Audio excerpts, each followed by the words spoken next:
we're in a position where you're good.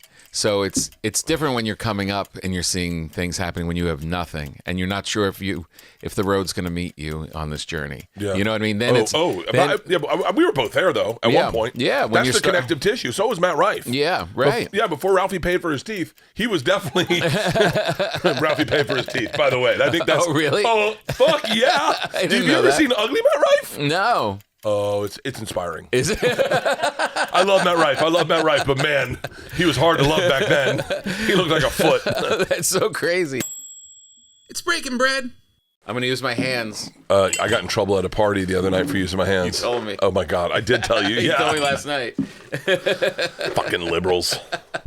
By the way, I am liberal. I am fucking liberal, and you are. And I get called. You're almost gay.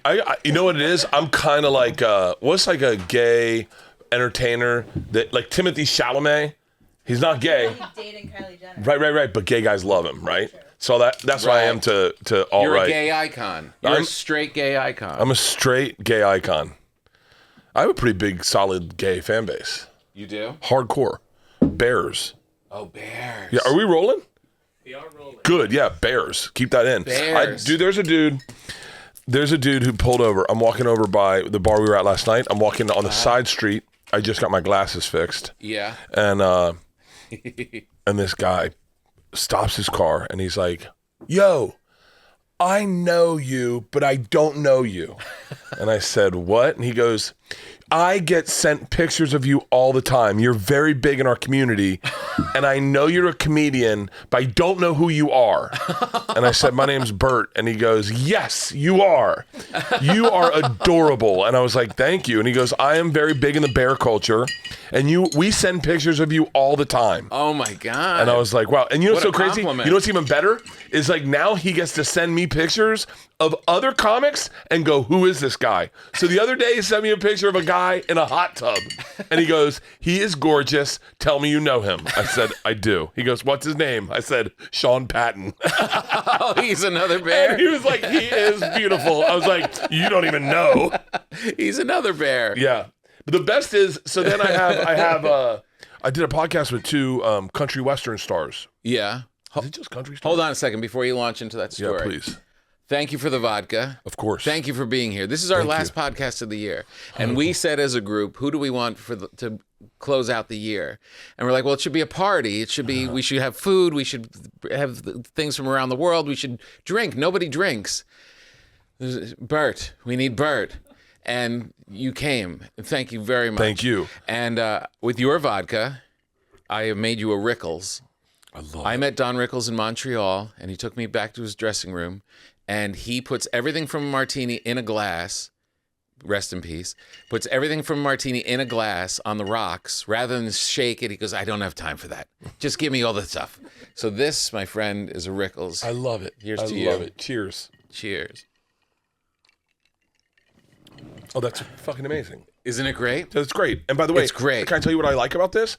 Is it's going to get watered down a little bit. Yeah. And so it lasts. The thing with the martini, I get fucking wasted when I take a martini. You're right. I do 2 martinis and I am drunk for the night because I'm going to get wine. Yeah. And so I stopped doing martinis. You did. Yeah, I did. But I love a martini. It's martinis, for you to do them right, really takes self-control, because you really should stop at one for like a half hour. Yes. But you're so excited in the middle of the first one, you're like, I'm making another for sure. Dude, I got lucky. I had great men teach me 2 things. Okay. My dad taught me how to order at a diner.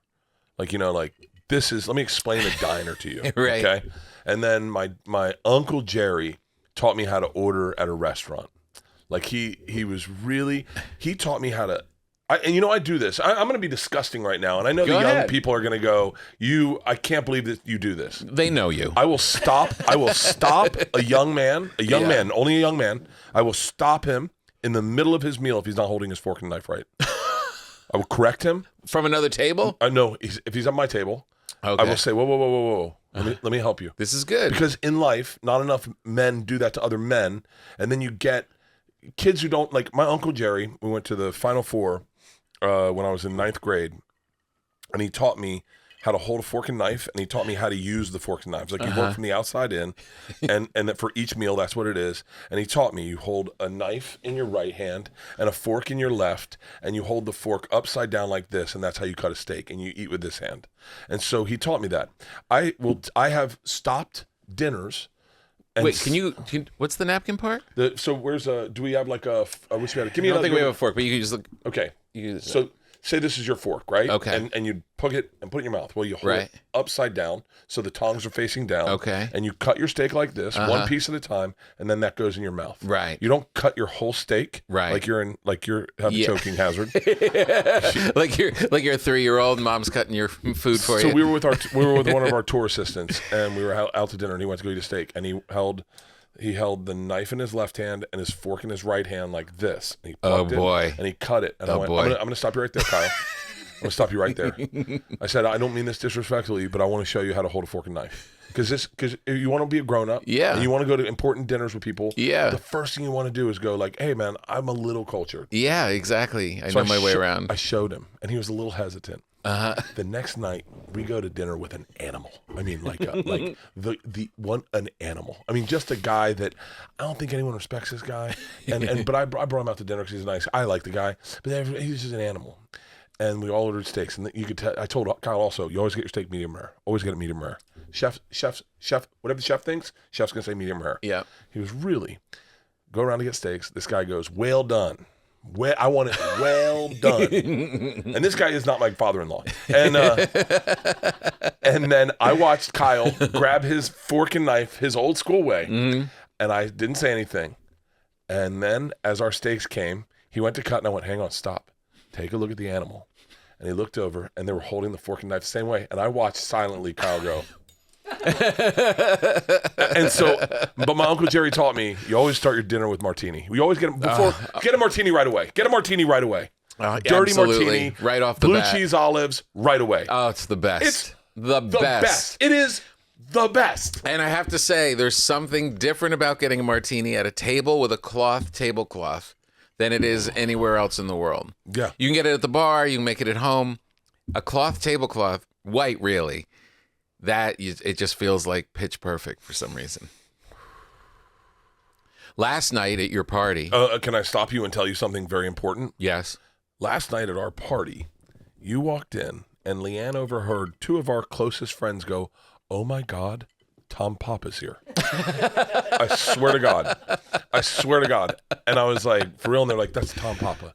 That's Tom fucking Papa. And I went, have you ever met Tom Papa? And they're like, no, I don't want to meet him. And I was like, and Leanne said, did you read either of his books? And they go, he wrote a book? Leanne's like, it's my favorite books I've ever read are Tom Papa's books. That's amazing. And they're like, no, we just love his stand-up. I can't believe he's here. Isn't that wild? That's so wild. It was so cool. Yeah. And why would they be surprised? Because I'm coming into your party, which is like you're so gigantic. No, I was caught off. I was blown away by that. Like that people go, Bobby Lee's here, and I was like, yeah, I know, he's my friend. You're so good. I really envy how you can. Socially, like in that, like you're a very good host. I'm a good host, like in my house. Yeah. You are so good in a big room like that. I just watch you go from person to person. You've got stories ready. You light them up. You make them feel good. You move on to the next one. You do the next thing. I was with Bobby Lee in the corner, and he goes, how much longer do we have to do this? He said that to me at a party when I got in trouble with using ice for my hands. Yeah. He said that to me. He's like, do we get to leave yet? I was like, Bobby, just stay for a little. He's like, they don't want us here. Can I tell you But you're so good at it. The thing I'm best at, yeah. and I'll even go one step further, I am great at introducing people. Yeah. I am really good at it. And for whatever reason, I very much enjoy it. It makes me thrive. And I love telling people who they're about to meet in front of them. Can I introduce you to someone? This is Trinidad James. Trinidad James came out with the #1 song. And I love introducing Trinidad James to Stephen Wilson Jr. And I go, now, can I tell you about him? I'm so happy you guys met. You need to change numbers. If you're ever in Atlanta or Nashville, you need to call him. Right. I'm telling you this. You ready for what I'm doing? Yeah. I called my agent. I said, I am bummed people trash Hollywood, and I think it's because we don't have the community the way you see in Austin or New York. I think our community's disjointed. I said one Tuesday every month, I would like to rent out a Hollywood bar, a new Hollywood bar every month, and I want to invite everyone from your agency. I want you to bring all your clients. I want to bring all the comics, everyone that we know that's in town, and I want to fill it up with everyone and have just that would be great. One Tuesday at 5 o'clock, everyone gets off work. Everyone comes to the Polo Lounge. Yeah. And I'll rent it out. I'll pay for all the drinks. Wow. But just networking, it's so important. It's so important. And I literally, as uncomfortable as I get sometimes in those situations, it was great. I came in, I saw all these people who I don't get to normally see. And I was like, this is great. I get to just sit and talk with these people. It was nourishing. Arnold Schwarzenegger's son was there. Oh, that's who he was. Yeah. Damn it. This big, beautiful guy in a sweater. And his girlfriend, his girlfriend is the first thing my wife and I talked about when we woke up this morning. She is adorable. She is adorable. As a matter of fact, he texted me, this is how great Joseph is. Yeah.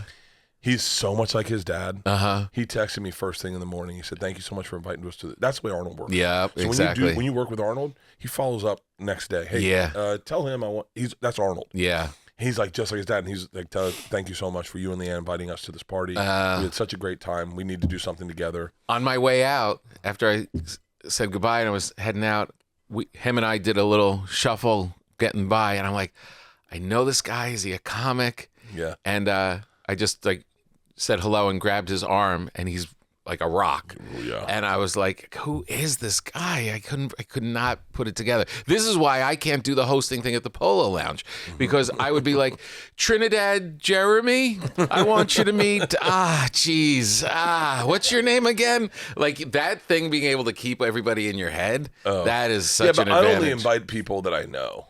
Like I'm only with people I know. And who are famous. It helps. It does help. Yeah. Yeah. We had a really great time. And you know what else I do? This is because I don't remember everyone's name now that you say that. I do this a lot. Hey, can I introduce you guys? And then I say guys, this is Tom. Just you do this.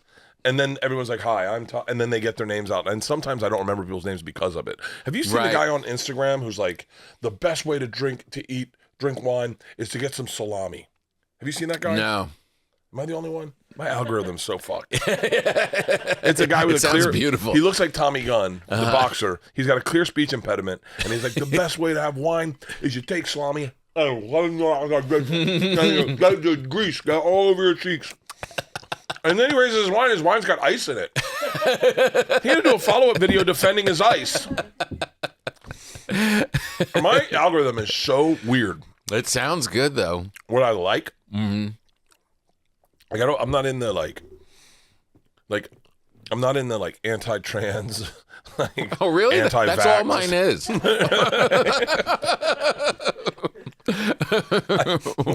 think I like the wrong videos. I love liking a video that when they see it, people are gonna go, "Shut up, Bert Kreischer like this." This is a very clean vodka. Oh, thank you. We taste tested the living shit out of it.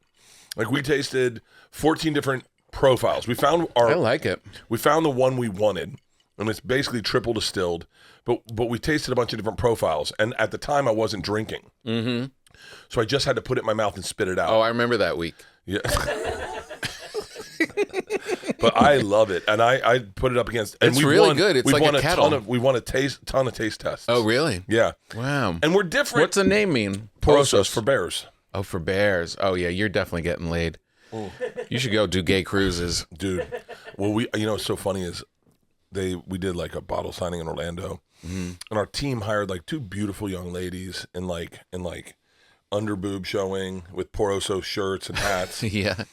And both Tom and I are like, what the fuck are they doing here?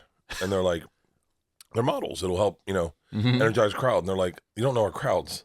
Like, they know that we're happily married to our wives. We're going to look like creeps. And they're like, just have the girls stand next to them. And the girls are standing next to them. And I wouldn't put my arm around them. And if I did, I kept my hand up like this. And so did Tom. And it looked so weird. They're like, get the fucking girls out of here.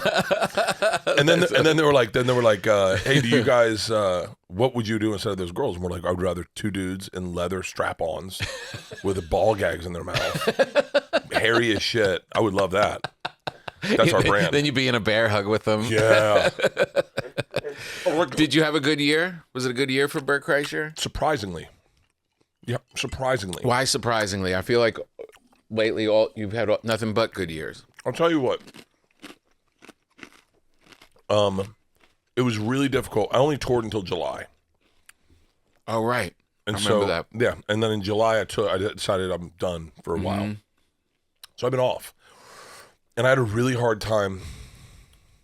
You know how our brains, I don't think enough people understand the way our brains work. Is like, it's always, for me, it's always stories. It's always telling a tale or looking for an ending or looking for a joke to put in a thing or seeing something odd that I go, magic trick from Mennonites or whatever, like something always off. Gathering, yeah.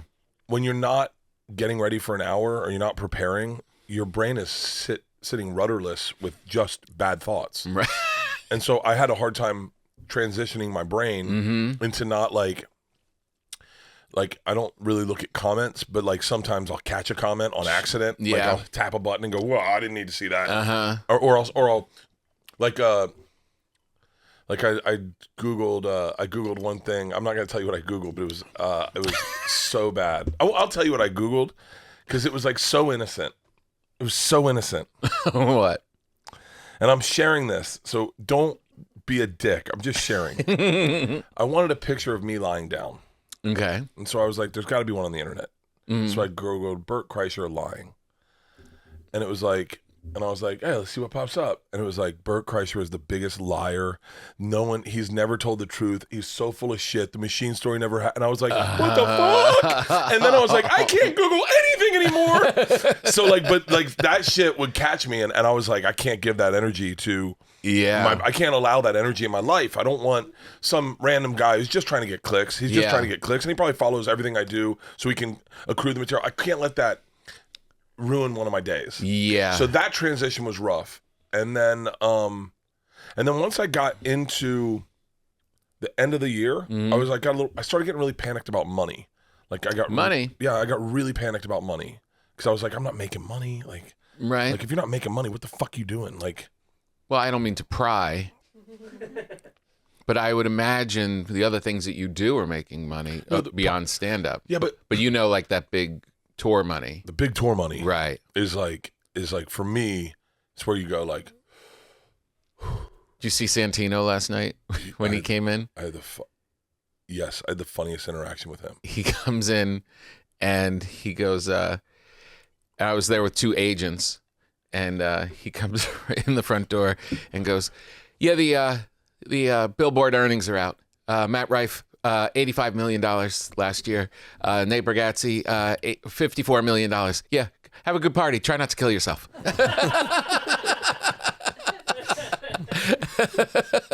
So wait, can I tell you the better story?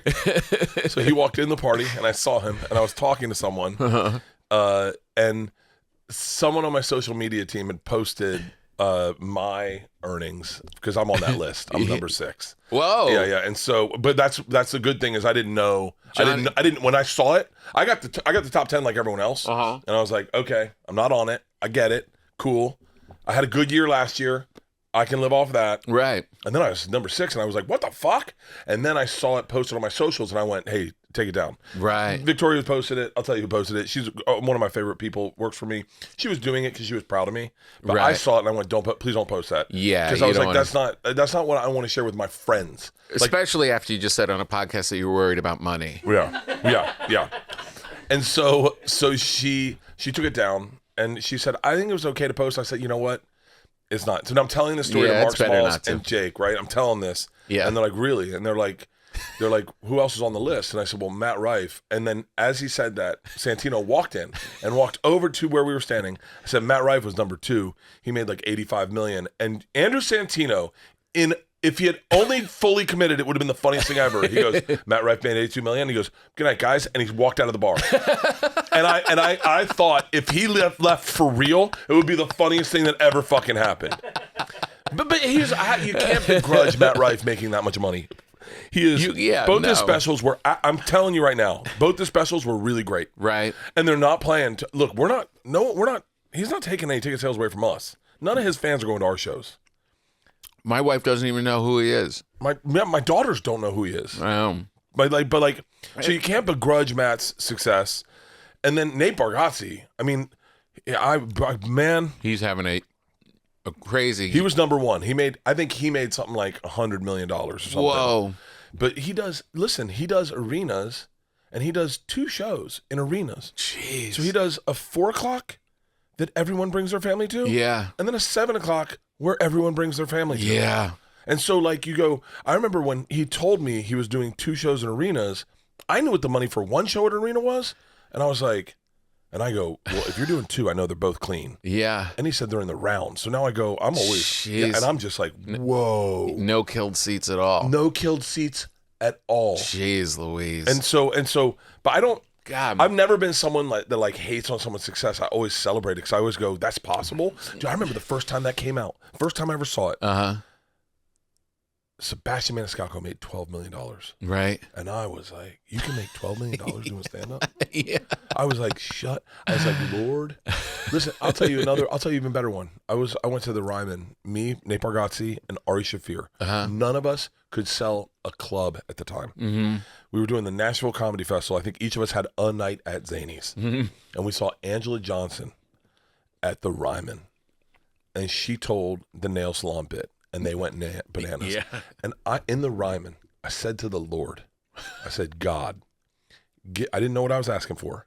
I said, give me one story that's this popular, and I'll tell it every night with a fucking shit-eating grin on my face. You said that to God? I said that to God in the Ryman. Shit-eating grin? A year later, I'm in the Ryman, 2 shows going, when I was 22 years old, I got involved with the Russian mafia. Really? But I look at things as inspiring. I don't ever. No, exactly. I get so pumped. Well, you're also in a position. We're in a position where you're good. So it's different when you're coming up and you're seeing things happening when you have nothing and you're not sure if the road's going to meet you on this journey. Yeah. You know what I mean? Then but we were both there though at one point. Yeah, when that's the connective tissue. So was Matt Rife. Yeah, right. Before Ralphie paid for his teeth, he was definitely Ralphie paid for his teeth. By the way, I think that's. Oh really? Oh fuck yeah! Have you ever seen Ugly Matt Rife? No. Oh, it's inspiring. Is it? I love Matt Rife, but man, he was hard to love back then. He looked like a foot. That's so crazy. Let me explain what we did for you, Bert. Please. We went to a German bakery called Rickenwagener, and we got real German pretzels and gingerbread. I'm breaking my keto right now. Yes. I love pretzels so much. Eat it. We also got you, this is something that I want to make, which I did make once because I'm a bread baker. This is a Christmas Stollen. This is from Germany as well. What? It's kind of like a fruitcake, and nobody likes it. Well, cool. Bounce it my way. Fatty will eat it. If you do like it, I'm going to make one. If you don't like it, I'm not baking it this year. Can you explain the brownness on the pretzel? Like, what is it? I've tried to make pretzels before, and it just turns into dough. It's just bread. But how do they get? When I make them at home, I use baking soda in water. Creates like this malted fizz, and that's what you kind of soak them in, and then bake them. There's also a more intense version of that they use commercially. That creates that like crunchy outside. I forget what the other. I forget what it is. I would argue everything should be in a pretzel bun. Yeah, when they come to you on the airplane when you're flying commercial, and they offer you sourdough, biscuit, or pretzel. Oh yeah, I was like, wait, you get sourdough bread on an airplane? Yeah, kind of. Those biscuits are so hard to turn down. They're hard to turn down, but that pretzel's on there too. So you know what I do? This is good, by the way. What the Stollen? Stollen slidel? It's like a nicer fruitcake, right? You know what I had one time? Do you want to try a Stollen? That's really good. It's good, right? Oh, it's really good. I'm gonna make it. Tongue napkin. The Lord gave me a napkin. That's actually really good. That's actually really good. Can I tell you what's crazy? I had one food one time that I can't stop thinking about how much I hated it. Really? and I thought I would love it. And I try everything there is to try. I'll try everything. Yeah. Head cheese. My grandfather used to have that. Oh. It's like Vaseline with ham in it. It really is. Right? And it leaves you with searing heartburn. Oh, really? Oh, I was burping all night aggressively. By the way, sidebar, that same night, I urinated in my hotel bed. Oh, congratulations. Yeah. I'd fallen off a waterfall that day. and they gave me oxys and Dilaudid. Oh, God. And I drank. And I was oh, my God. I was wasted. And I was like, my back feels fine. I'm not going to be hurt. And I woke up in the middle of the night and I didn't leave my pills near me. And I couldn't move my back. And I had to go to the bathroom. Oh. And I just peed in my bed. Oh, consciously? Consciously, I just went, I guess I'm peeing in my bed. Oh. And then I couldn't get to my phone. I couldn't get to anything. Jeez. What's wild? Was this on the travel show? Travel show, yeah. One of my buddies had to come in. They had to unlock. They thought I died. They unlocked my bed. And I was like, I was really embarrassed. I was like, I peed in my bed. And he was like, what? I go, I can't move. And he was like, oh, buddy. He was like, let me get you up. And he got me up. I was in so much pain. Jeez. I was in so much pain. And then I was supposed to go to this place called the Frying Pan. The Frying Pan is an abandoned oil rig, like 25 miles off the coast of North Carolina. Uh-huh. It's really awesome. You can spend the night there. It's really great. You take a helicopter out and a helicopter back. Whoa. And we're supposed to go to the Frying Pan, and I couldn't. And they canceled it downstairs. They're like, we can't take you, man. You're a mess. Really? You were that bad? Yeah. And I had a corporate in Aspen 2 days after. And Leanne called, and she was like, well, yeah, you're making that. I was like, really? And she was like, it's $25,000. You are definitely making that. We need the money. And so she goes, hey, pill up, motherfucker. Let's go. Oh, really? So I got loaded up on pills. Whoa. Went to Aspen, and then it was a corporate, $25,000 hedge fund guys from New York. Yeah. And I think it was Vail, actually. And I remember I was in pain. I was on drugs. I started drinking again, and I was like a mess. And I started doing material, and then the one guy just straight up stock bro just goes, hey, tell the machine and let's get done with this. Oh, for real? I said, when I was 22 years old, I got involved in Mafia. And he goes, this is the story I told you guys about. Go ahead. Yo, we're going to ask questions. And I was like, whatever you need, buddy. I told it. And then they're like, all right, you're going to drink with us and give us nicknames. I was like, all right. That's amazing. Yeah. Stollen's good, right? I could do another one of these. Jesus, that was really good. Yeah, do you want that or do you want wine? I want wine. Okay, I want wine. Good, because this is from Sicily. This is called Lato Sud, and I've had it here for a bit, and no one has partaken. Oh, can I have your fork? Yeah. By the way, once you make the seal of keto, yeah, it's almost like I guess when guys find Jack Shacks, and they're like, well, now that I know I can do that, I'm going to do that every day. Jack Shacks is such a horrible word. It's so hard to get back on keto once you've broken the seal. Yeah, how long have you done it? You did most of the year, right? I mean, you've been on and off for a bunch, but I've done it this round. I've done it the most of the year. I've done almost a year and a half. Year and a half. Yeah. Jeez Louise. And my blood work's great. My blood work's better. My liver enzymes are better than they've ever been, and I think it's because I'm not imbibing in carbs all day. Oh. So I think the liver stuff and the pancreas is all about sugars, really. And so I got to be honest. I got to be totally honest. I'm on metformin, which is it's like a pre-diabetic drug. So I think like an Ozempic Junior. Yeah, I think so. I don't know. Have you seen Gaffigan? He looks great. Skinny mini Gaffigan. Tommy? No. Same thing? 186 pounds. Really? He shaved his beard and he looked like a hot dog. It's weird. I got to be honest with you. I find absolutely nothing wrong with Ozempic. I know that you're not supposed to say that. I don't know why you're not supposed to shame you, but why are people embarrassed to say they're on it?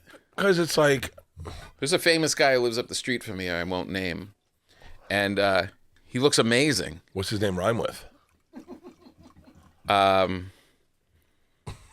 Nat Mife. And I think the theory is, but he flat out is like, oh, just diet and exercise. You're like, yeah, I saw you 2 weeks ago. I used to have a joke about Tommy. I was like, that's right. He decided to put in the hard work. And by the way, I can't I love sharing just random rumors about Tom. Yeah. Because Tom's like, I'm not on Ozempic. He told Arnold Schwarzenegger, I said, I'm on testosterone. He's on Ozempic.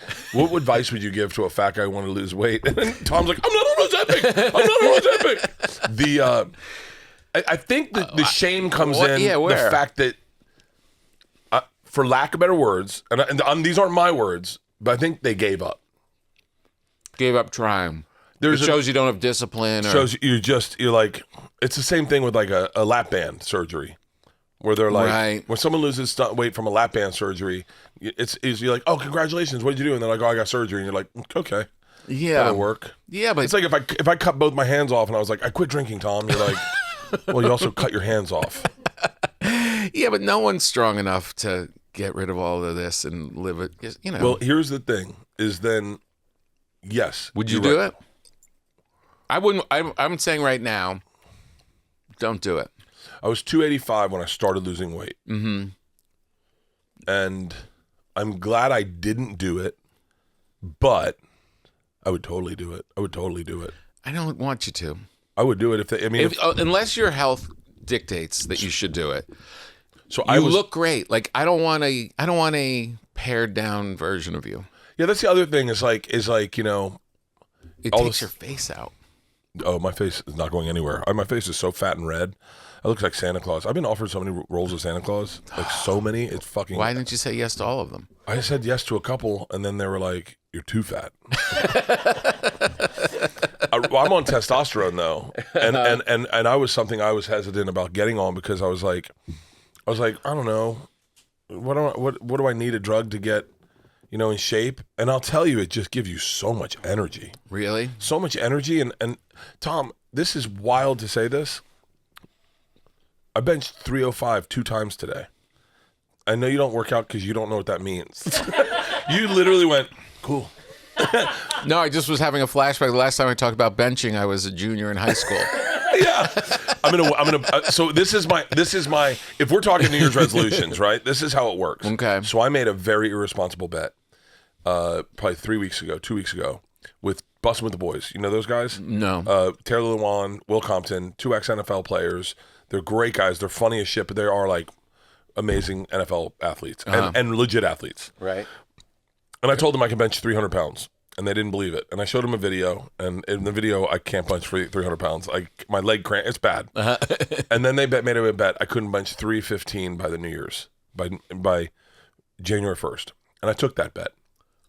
And I will say, I envy prize fighters and athletes who work out for a reason. Yeah. To defend themselves from getting hurt by another man. Mm-hmm. I envy that, because now that I have this 315 goal in mind, I don't skimp on any exercise.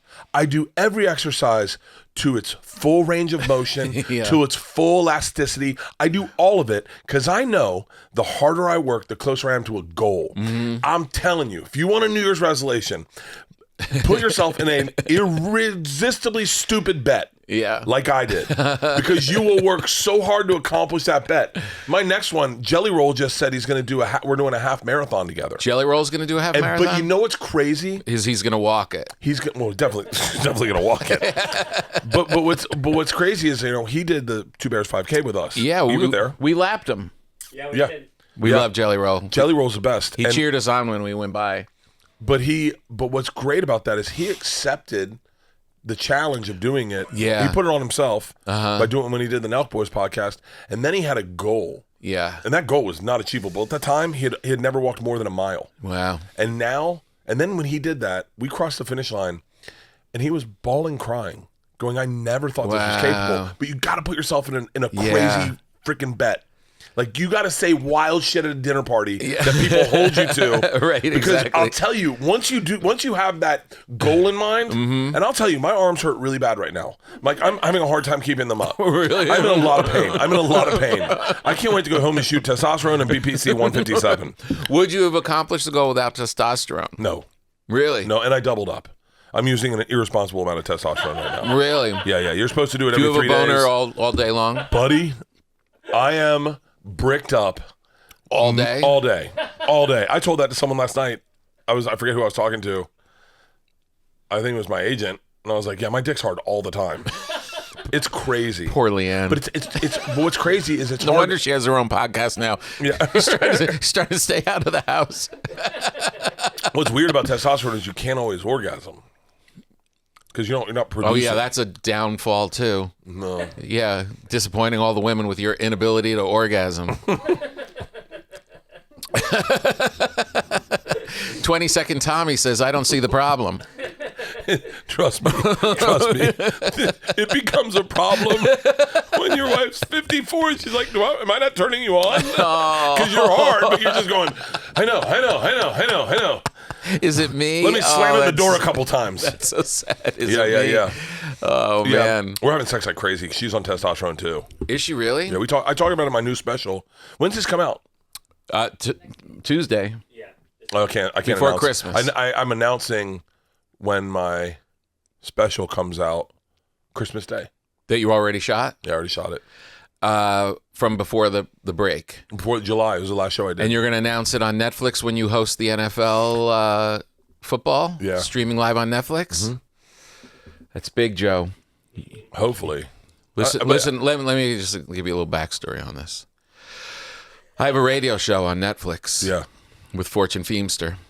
And I had a meeting with somebody over at Netflix, and I said to them, it would be really great. We hear you're doing the NFL. How about if Fortune and I were to do fun stuff in between of us, like just eating snacks and having a good time? And they're like, we love Fortune. That's a great idea. And then we never heard anything about it. And on radio, I would keep going to Joe, dude, why aren't they said they're just using sports guys. And he's like, yeah, so we made a radio bit about it. It was going on for like a good month. And then the end of the bit was Joe telling us that you are doing the Netflix NFL live streaming with Nate, right? Yeah, with Nate. With Nate. And that was the end of our bit. I gotta be honest with you. I'm very happy to do it. I did the golf one with them too. Yeah. So I did golf with them. Oh, that's good. And this will be fun. This one's in Pittsburgh. Yeah, it's in Pittsburgh. It's it's Christmas Day though. Yeah. Which I had to get permission from the girls. Oh yeah. Yeah. Were they upset? No. Isla was oddly non-phased at all. She was like, "Cool, no, do it." That's She's good. like, "Netflix is big, right?" And I was like, "Yeah." Netflix is big. She goes, "Yeah, you should do it." How was the pretzel? I love it. I love the crisp of a pretzel. Can I like try hot it? mustard on a pretzel though. Oh, Rachel, we forgot mustard. No, it's not you. That's I love hot pretzel. You know Philly, what? We're gonna that's a send you Philly home with these thing. because these should be heated. Oh, I would love them. I would absolutely love them. And my daughter Isla loves soft pretzels, and this pretzel. Really good. My daughter Isla will lose her mind. It's really good. Just keep your testosterone boner out of the pretzels. Oh, that's gonna be tough. It's gonna be tough. It's really good. So wait, do you work out? Mm-hmm. What's your workout look like? Peloton. Can I tell you? Yes. Have you ever gone to hot spin? That's what my wife calls it when I'm on the Peloton. Hey-o! Hot spin, no. I don't need things that make it hotter, like hot yoga. I love hot yoga. I have a 282-week streak. Meaning you've done it? The Peloton. You've done it I've done at least one workout every week for 282 weeks. How It's gotta many? be at Who's least- good at math? That's definitely over a year. That's like 4 years, right? Yeah, probably almost 5, if not. Close to 5 years. Have you never done? It's just kept me dialed in. I haven't I've worked out and done other stuff, and then a couple months go by or whatever. Every single week I get my ass on that bike. That's awesome. Yeah, I should look much thinner. I'm a weird. Do you know how you ate something when you were a kid and then now you got a taste for it, and when people try to make it a different way, you're like, no, my mom made it this way. Yeah. That's how I am about spin bikes. So I only did spin classes. So I did the ones at Crunch, and then the ones at Soul Cycle. and then I did ones at Hot Spin. Mm-hmm. And so in a weird way, I can only do them in a group of people. My wife's the same way. Because the pacing of the person next to me keeps my pace. Yeah. I feel like if I was at home, I'd cheat. There's a thing on it, not to bore you, but Not at all. there's a power zone thing on it. You can do these power zone workouts, and it calibrates. You do a test, and it calibrates what your zones are 1 through 6. And then when you're in the workout, and he's like, zone 4, it has to be in zone 4. So you can't cheat it. Are you tethered to a heart rate or the pace of the pedals? Pace of the pedals. Oh, wow. They have a pace, a cadence, an output, and the overall energy output. And that's what creates your zone. So you just kind of stay in it, and it keeps you you can't really like bail out and cheat on yourself. Can I tell you what's crazy? When we did Sober October 2, I think, the first year was all hot yogas. The next year kind of broke us a little bit. And we all wore, in essence, and I forget what they were called, but they're basically Orange Theory's bands. Yeah. So Orange Theory is all about putting on the band and then keeping yourself in the orange zone, because that's the fat burn zone. Has any of you guys ever done Orange Theory? I think that's basically it. My neighbor does it. So we had these bands, they were called My Zones or whatever, and our challenge for Sober October that year was see who could burn the most calories. So in order to burn the most calories, your heart rate had to be in the red, the highest for the longest. At least in the green. Right. Blue, you weren't achieving anything. Yeah. But green, yellow, red, you were getting somewhere. And what's crazy is when you said that, keeping in the zone, I had a visceral memory of me being on my treadmill, watching the color of my heart rate and just getting to it and then giving myself a break and then getting back to it. It was crazy. Yeah. For 1 month we did that. Wow. And man, Rogan went AWOL. Like he was. He went nuts. Well, he was like, guys, I can't do this anymore. I put myself in rhabdo. Where he starts pissing Coca-Cola and his kidneys shut down because they're processing too much fucking proteins. I would never work out that hard. There's no way I would do it. He worked out so hard. This crazy glitch. He worked out so hard, his sprinkler system went off in his house because his gym was so fucking hot. They thought there was a fire in there. He is. Good Lord. I was taunting him. And look, I love Joe. Joe's like a big brother to me. I love him to death. I love that guy. But there was something really fun to like taunt him because he really is an athlete. Yeah. He really is he is a high-level professional athlete. For real. You may know him as a commentator, a vaccine denier, whatever you know him as. He is a high-level competitive athlete. Right. And the very first day, I remember he was like, hey, it's Sober October, we're on these heart rate monitors, I'm on a hike, I'm going to do 2 miles today, and I'm with my dog, Marshall. Marshall, what's up, Marshall? And then Marshall's in the background, he's like, get after it, boys, everyone get in shape this month. And then as a joke, I went out on a hike over at Fryman Canyon, and I was like, what's up, Joe? I saw your post. Man, I'll tell you what, buddy. You do 2 miles? I do fucking 4 miles. I'm winning Sober October. I'm out here with my dog, Priscilla. And I was like, Priscilla, wait, where did Priscilla go? Oh, shit. I thought it was a joke. All Joe heard was, you do 2, I do 4. And I got a private text that says, I do 8. That guy was... You guys have a similar thing, which I often think about, in that you both do whatever you do more than other people. Because I'm not that good. No, but in everything, like in your tours, in working out, in his 3-hour podcasts, like all of the stuff that you do, like you do more. You don't just get to what just has to be done. You both kind of go way further than most people will. And I think that's a key to both of your success. I think 100%. I think you're accurate. And I mean, I think there's also I absolutely don't want to speak for Joe, but I kind of can a little bit. But there is a feeling that in order to be great, you got to work really, really fucking hard. And I I had a great moment. I'll take another glass of wine. Yeah, I love this conversation. This is good, right? Tom. I'm having such a great time. You're the best. This is from Sicily. There was a time I got to my experience grandfather. what it was to be like a loser.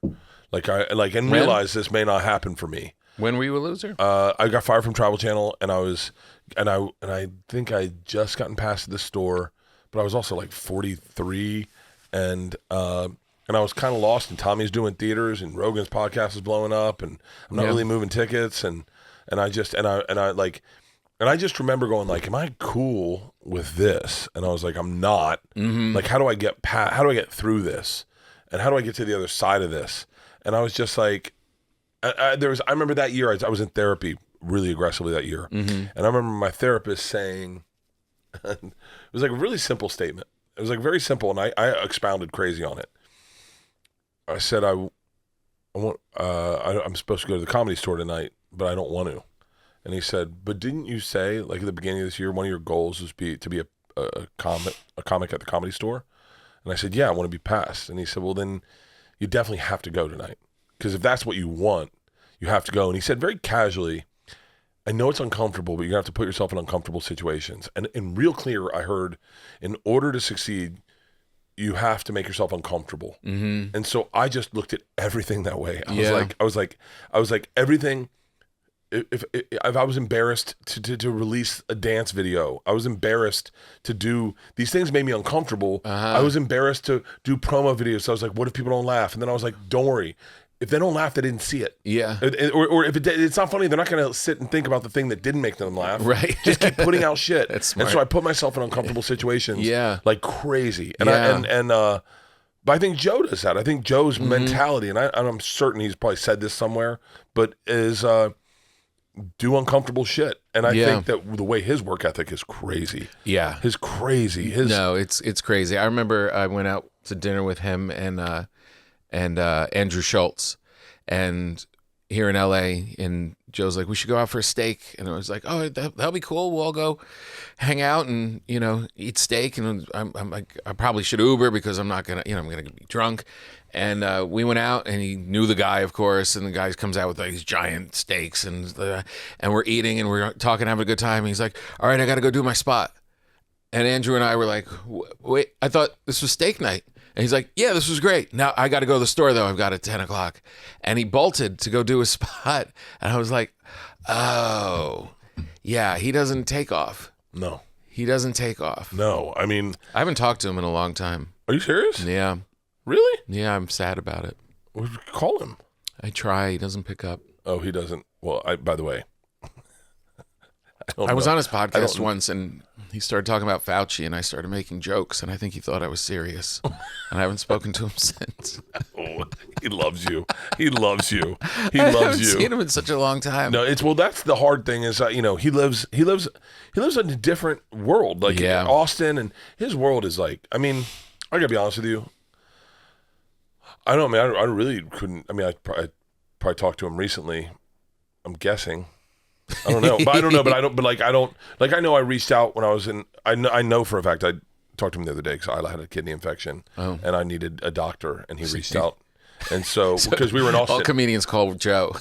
Well, no, we were in Austin. I was like, I need a doctor I can trust. Right. She's in bad way. Oh wow. But yeah, no, Joe just his life is so different than ours. I said it last night at the office. I said someone said something about Joe. I said I'm so shocked at like where he got like and like only because like it's just crazy to have a friend that is that famous that he can move an election. We have a friend that can move an election who can change policy in our world. Like it's so insane that I got to be honest with you. In order to be his friend, I can't see that side of him. And I can't, and there's another thing I do. I don't ask anything of him. Like I asked about a doctor for my daughter, but that's two dads talking to each other. But like I found that like when I was hanging with Jerry, when I was started working with Jerry, it became very. Seinfeld it's just a giant, but they like you because you don't treat them like a giant. You see them as a comic to comic, still two knuckleheads, just making each other laugh, on the way to the gig. Yeah, and I mean, I lean on him for advice, and I mean, Can I say something? Please. I just did the salami thing with the wine. Is it good? It's gross. Oh, no, you need... I don't like it at all. Got it. Here's something we're going to do that I'm very excited about. What is this? This is now we're leaving Germany to Italy, and this is panettone. And you see these at Christmas time all over the place. They're always in a box. And we bought this one last year, and it just sat there because that's what people. No one ever eats them. I'm dying to see what's inside it. So I'm actually gonna open one today, which will be very exciting to see what exactly a panettone is. Oh my Lord. Oh, you know what we should do though, Maya? We do a thing on the show called an uncomfortable moment. And I hope, look, we're good friends. Yeah. But we have a Cracker Jack staff here that looks up things and digs a little deeper. So, you know, we try and, you know, just introduce the audience to things that maybe other people haven't asked you on air. Oh, I'm dying to hear what I have not talked about on air. I feel like all I've done is talk right, for fucking 15 years. I know, exactly. And, you know, sometimes we uncover some stuff that makes other people uncomfortable, but we like to share it because we like to be an open book here. And I'm not really throwing shade here. I just want you to be aware because he's a mutual friend of ours. Okay. And, you know, if someone was stealing my material, I would want to know. All right. This was Ari Shaffir right where you're sitting with no shirt on. Wait, can I tell you a secret?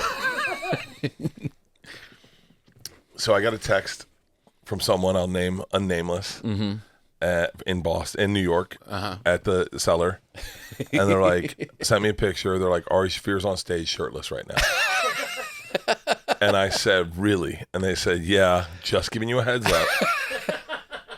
And the next morning, I got a text from Ari, and it said, hey, I did stand up with my shirt off last night, and I really enjoyed it.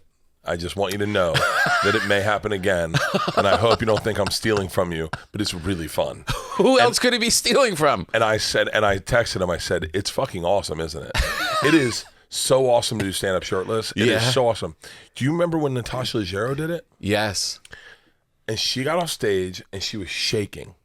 And she was like, that was the biggest rush of my life. Wow. And I was like, it was one of the most, just free. One of the most amazing things I had ever seen in my life. Wow. In my life. It blew me away. The energy popped. And I said to her, I said, just so you know, I'm not saying there's a reason I do it. But I'll tell you there's a reason I won't ever stop doing it. And it's because when you take your shirt off, that pop is so fun. Really? Dude, I swear to God, Tom, try it one night. Take your shirt off, throw it in the air, and wait till you see the crowd lose their mind. Lose their mind. It is so fun. Shane Gillis and Mark Norman said, without on the record to me, there's no bigger pop in comedy than when you take your shirt off. It's because it's you walk out, you milk it like a little hey, thank you. This is great to be here. Thank you. Thank you. Thank you. Put your drink down. Another thank you. You time it with the music, right? Time it with the music, and then whoa, throw it in the air, and people go, yeah! It is, and I'll tell you, the biggest pop I've ever heard in comedy is when Natasha Leggero took her shirt off. She did that, and I was like, wow. What? She would, and I have to say this, and I love Moshe. I love Natasha. I love them as a couple. Yeah. They're good friends. I say this respectfully. She has a fucking amazing body. Like, she is gorgeous. I mean, gorgeous. What made you do it the first time? I was in Dayton, Ohio.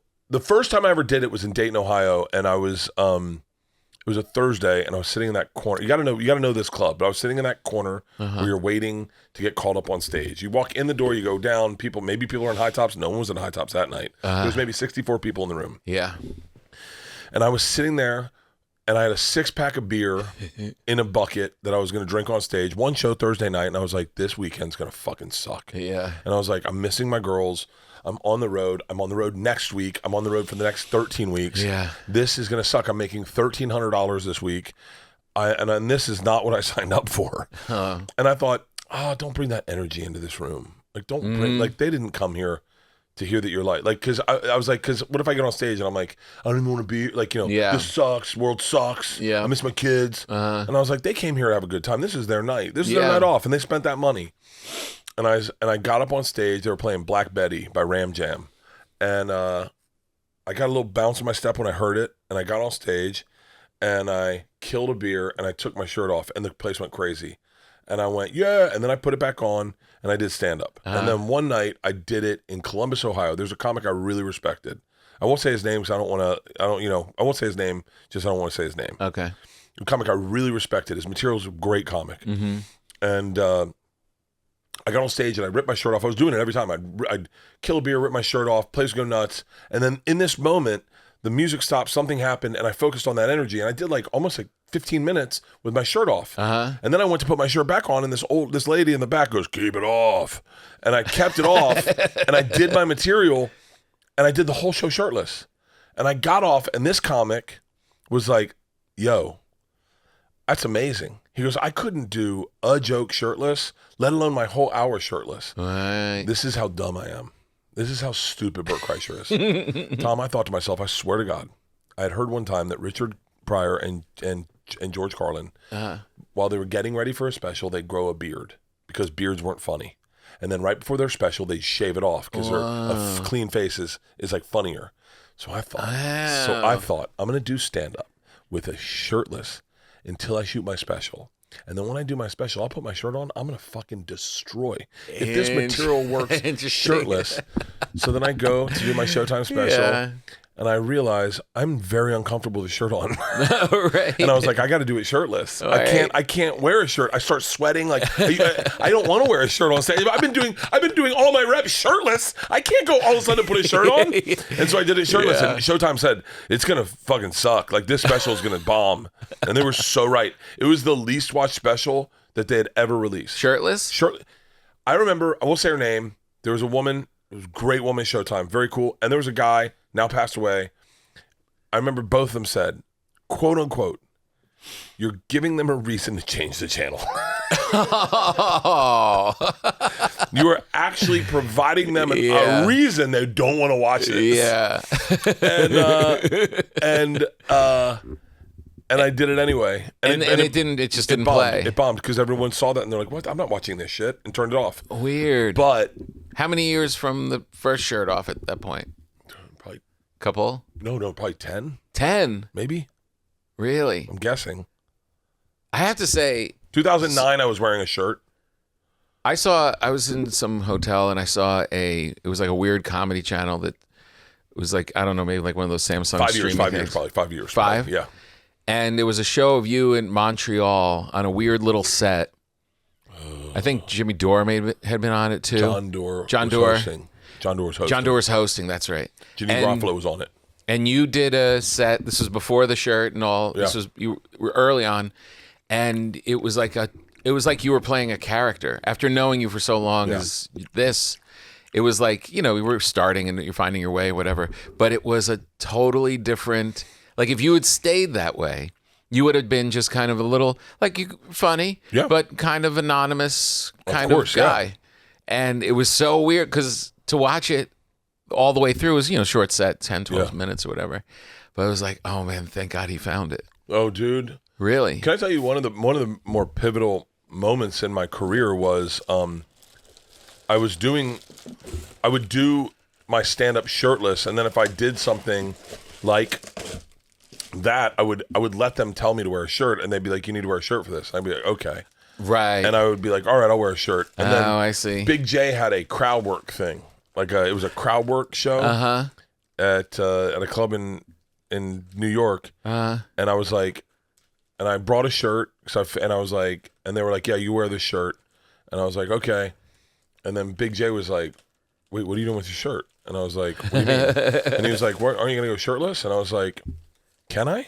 And he was like, yeah. He was like, I only want you shirtless. And I was great. like, okay. And that was a moment where I was like, I get to make whatever the fuck decision I want to make. That's great. And then, but it's still, there's times I get hired where they're like, please keep your shirt on. They do? Yeah. Of course. Now? Yeah. Really? Not Netflix, but definitely it's happened. Oh, weird. Yeah. That's so weird. Did it do something to you emotionally, creatively, the way that you would perform and speak? Or did it, did it free up your writing and stuff? I think it allowed me to become who I am. It's right. That was more true to that who was you are. Tethered to when I started writing about my family and not caring about, it was a lot about not caring about being the edgiest comic in the room. Yes. Not caring about what other comics thought of me. Right. Not caring about any of that and just going yo, I'm just going to be me. And the craziest one, Tom, is, and only me and you can really understand this, is like, do you remember when you were young and you change your material if you did a college and tried to use your younger stuff and like drinking stuff and try to adapt to the audience? Dude, if I do a college, I do whatever the fuck I'm doing. Yeah. I talk about my kids and they love it. And Yeah. I go, oh yeah, that's just funny's funny. Yeah, and they're part of a family too. Yeah, and yeah, they're part of a family too. Yeah. Kevin Hart did Cedric and Shaq's All-Star Comedy Jam, right? Uh-huh. And everyone went up. Great comics, great black comics did it. And they were all like, pimps be this and pimps hoes be this and bitches be this and when you're fucking this, whatever. Yeah, yeah. And Kevin Hart went up and he was like, man, I forgot to give water to my kids. Like my wife didn't put that down on the thing. And he just talked about his family. And I was like, whoa. I was like, so everyone is changing their act for the room. Kevin Hart's going, and what's crazy to me is I was like, yeah, everyone in that room's probably got kids. Yeah. Or knows. Of course. Yeah. Yeah. Or they work. Yeah. Or they work. Yeah. And I was like, oh, you can just be yourself. And people can like That's a big deal. It's a huge deal. I don't think I was doing that before I took my shirt off. I was trying to be the comic I thought the comics in the room wanted me to be. We all go through that. Oh, yeah. When I was at the Cellar, I would watch Attell. I just had Attell on the podcast. He's so and I was great. like, one of the biggest steps of my career was stop watching you. Because I would watch him, and then I thought, I have to be dark and fast and edgy like he is. Dude. Which he had the influence of everyone in New York at the time. And I'm not that guy. And then once I stopped watching him and just was true to myself, then everything started to happen. Because you're young and you're trying to figure it out, and like the influence can sometimes be too strong. This Panettone is not as good as the Stollen. The Stollen's better, in my opinion. Yeah. Now, here's the question. This is really dry. No, I think it's probably pretty moist. Here's what I think what happens with a bread like that. You need to heat it up and put butter on it. Yes. Yeah. Butter's so great. I love butter so I love much. when I went to Europe and I saw that they were using butter as like cheese and mayonnaise. They were like putting butter on a ham Oh my sandwich. God. And you're like, of course this makes sense. Do you make sauce? You ever make red sauce at home? Yeah. You ever make, Marcella Hazan? She's passed, but she was one of the original like Italian cookbook, like Bible writers. Really? She was amazing. And she has this sauce that is so simple. It's half of an onion, peeled and just cut in half, 3/4 of a stick of butter in a saucepan, I'm falling and off. 1.5 to 2 cans of tomatoes crushed down. And that's it. And just let that go for 45 minutes. It is the most beautiful, elegant, My mouth's watering. brightest My mouth's watering. red sauce you could have. My mouth's watering. It's so easy to make, and it is heaven on earth. Can I tell you?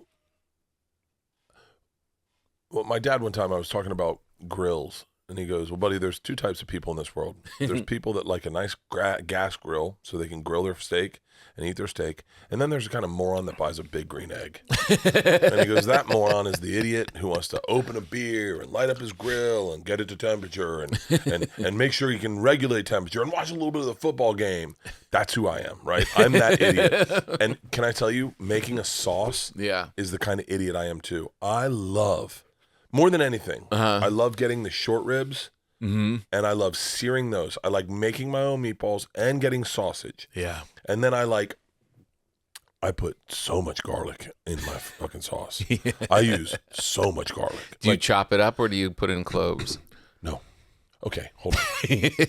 This is like my favorite thing in the world to talk about. You know what's so upsetting? I see how excited you are Yeah. to tell me what you're going to tell me. And knowing what you told me about physically what testosterone is doing to your body, I can only picture one thing right now.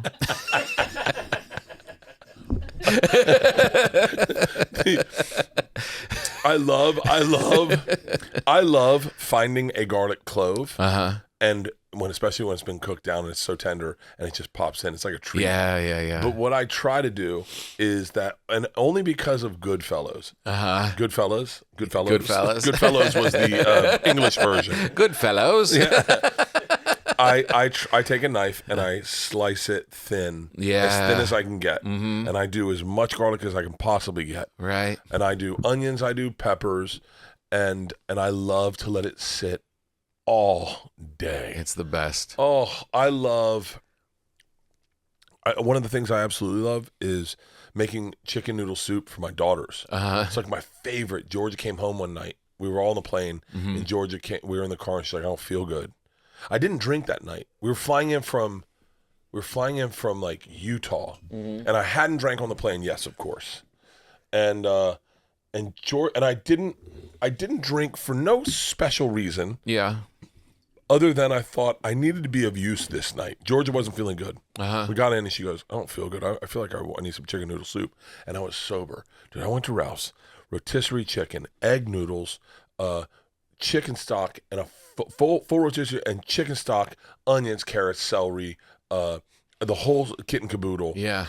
I boiled it up and I let it sit for like 45 minutes. But you just put the rotisserie chicken in there, rip it up in there. Right. It's rotisserie chickens are a cheat code to life. You know, a regular chicken costs exactly as much as a rotisserie cooked chicken. I know. It's like crazy. Why would you even sell who wants to rotisserie their own chickens? I know. Who wants the raw chicken? I love rotisserie. You throw it in bones and all? I'll tear it apart. I'll tear it apart, and then I'll throw in a big chunk of the bones. Right. So you get a little bit of the But at the bottom, and man, that'll pay off the next day.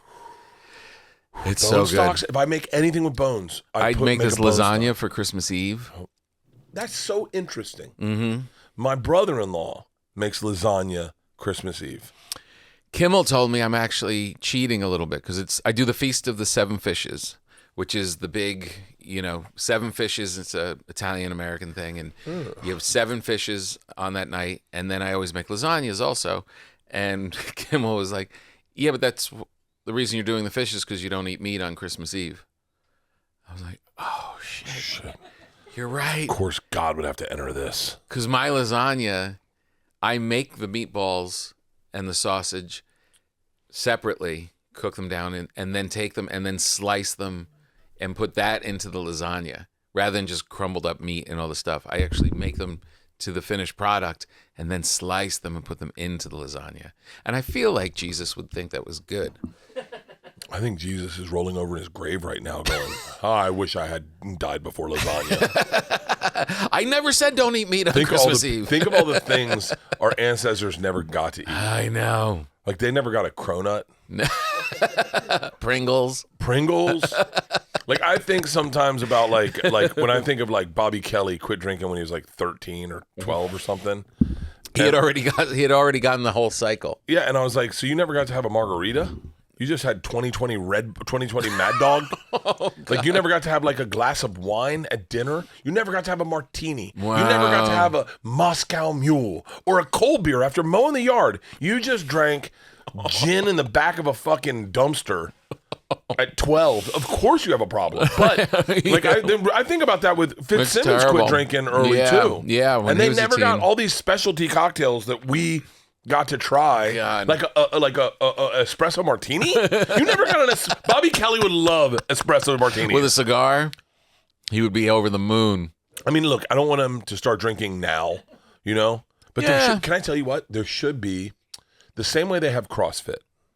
Yeah, they should have CrossFit for alcoholics, where you guys go in, and it's an 8-day thing. But you get to see if you can start drinking again. You get to try it out. Yeah, you get to go in and go like, haven't had a drink in 22 years. I was a real mess when I was 13. You go, here we go. And then you're like, wow, that feels good. My anxiety's disappearing. I kind of want to go to sleep. And then you wake up the next day and you're like, well, shit, I'm going to try that again. And they're like, yeah, I'm getting tired again. I'm going to go to sleep. I wouldn't mind some pistachios, chili flavored. And then they're like, do you want to try marijuana? And they're like, yeah, I would love to try marijuana. Yeah. And then you get them in there and you test them out. And then if it goes wild, like if Fitzsimmons is like, yeah, this wine's great. I want to fucking beat a man up. And you're like, okay, man, hey, you got to quit. We're going to stop you now. We're going to put you in a room. And we're going to get you back sober. Yeah. Yeah. No, I know, just knowing Bobby, his addictive personality is so strong that anything he's into, he gets into like tech, and he buys every Apple product. Do you remember when he was into fly fishing? Yeah. That's not even I bought him a boat. That's not a joke. Bobby Kelly got into fly fishing so seriously Yeah, I bought him an inflatable. Noam and I from the cellar. Noam Jorman and I bought him an inflatable boat because he got so into fishing. He still has it. He's an addictive personality. If we gave him a martini, he wouldn't stop until he had 50. Maybe what if we it's the shame that with alcoholics that they're trying to avoid. Mm-hmm. So once you get in a streak, that first day back drinking sucks. Like I was on a streak for like 4 months. Yeah. And I knew I had to drink because we were going on the cruise. Uh-huh. And so, I had been sober, and I had not wanted to drink. I didn't care about drinking. I was like, I'm good. I feel really great. Yeah. My workouts were awesome. I was smoking weed, so I wasn't sober. Yeah. But that first day, I drank a bottle of Ace of Spades, Jay-Z's champagne with Leanne. And the next morning, I woke up with such shame that I was like, I got to get rid of this shit. This isn't real. Because you feel like I was doing so good. Yeah, yeah. Now I fucked up. Yeah. But you're like, no, this is my life. I'm gonna fuck up a lot more than this. You seem like you're in a really good place with moderation and working out and stuff like that. I think I told you that last time we saw each other, that you seem like you've kind of got it figured out. I think. Well, here's the thing. We were talking about this today. Leanne and I were. Someone was saying they don't have a lot of people to look up to. I look up to a lot of people. And I listen a lot, and I really pay attention, and I'm very sensitive. So I take in a lot of information that maybe I shouldn't take in. And there was a period when I was like 285, and I was wild, and I was all fully loaded, and I was throwing up in my mouth when I slept, and breathing into my lungs and aspirating. Where I was like, yo, I need to get my shit in control. Yeah. And then as I got my shit in control, I don't think people saw that. They were still critiquing me, and I was listening to them. And I wasn't realizing what was really happening in my life. I was like going, maybe I do have a problem. Maybe I should quit drinking forever. And I was like, hold on, that's not who I am. It's not what I enjoy. No. And then the other day, I was saying to Leanne, someone, she was like, I wish I could be like you, where you just call it and you go and start drinking water. And I was like, wait, you don't do that? She was like, well, no, if we're drinking, I'm going to drink and then pass out. Yeah. She was like, you call it. Like you go. Yeah. Yeah. Like I may have a beer at noon to do a podcast, or even 2, but I won't drink all day. Yeah. And then at night we all have a party, and I'll drink at the party, and then at a certain hour I go, and usually it's pretty early. It's probably like 8:30 or 9 o'clock.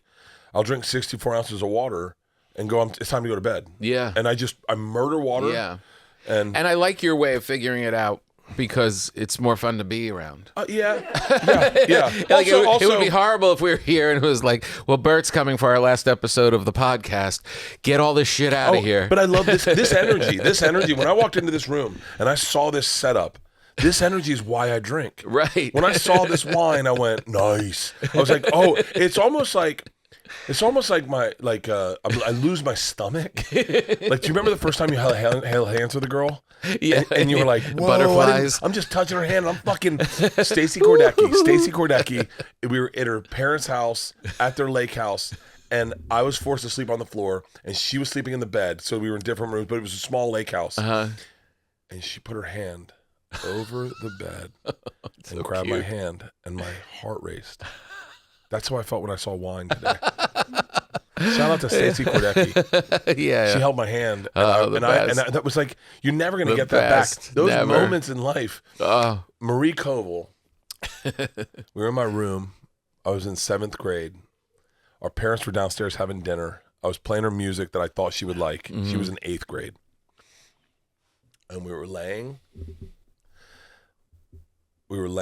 head to head, facing up, head to head, feet opposite directions, in my bedroom. And I was talking about the music, and she got up and she leaned over and started kissing me upside down. It's my first kiss. Oh, really? That's how an espresso martini makes me feel. When I have an espresso martini, I feel like Marie Koval's kissing me again. It's the best. She doesn't know she was my first kiss. I don't think she does. How old were you? I was in 7th grade. 7th grade. I kissed her 3 times. She was so wild. Exciting. She was wild. She's probably a scientist now or an English professor. Yeah. She was so smart. She went to Florida State. I ran into her. She went to Florida State. She just was a little more grown up than I was then. Yeah, but yeah. she was kissing me like she was already grown up. Right. You were just at her mercy. God. But that's how I feel when I have like a it's exciting, and I mean that's honestly that's why we're excited to have you over today. Was like it is the time to kind of celebrate, and you have all of his great things to celebrate. It's gonna get loose this summer. This summer is going to be a big summer for everyone. This summer, I'm looking forward to the summer already. Well, wait, it's Christmas. I know we got the summer to look forward to. Oh, geez, what are we doing in the summer? Shape. What's that? We can get sneaky skinny this winter. Yeah, and show up summer, and everyone's like, "Whoa, when did Tom get hot?" What do you think I could bench now? Probably 165. How many push-ups do you think you could do? 40. Oh, more than 165. I guarantee you can bench 205. 205. If you can do 40 push-ups. And what are you doing? 3 what? 305. I did 305 twice today. You want to see it? I can see it? I think I got it. I'll see it. I think I got it. Maybe this will be my stupid goal for the year. I couldn't do 305. That's kind of, huh? Yeah, you shouldn't. You know what, I wish we had this on the video. You know what Leanne said to me? Right as I go to do it, I said, "Babe, why don't you stay? I'm going to see if I can bench 305 twice."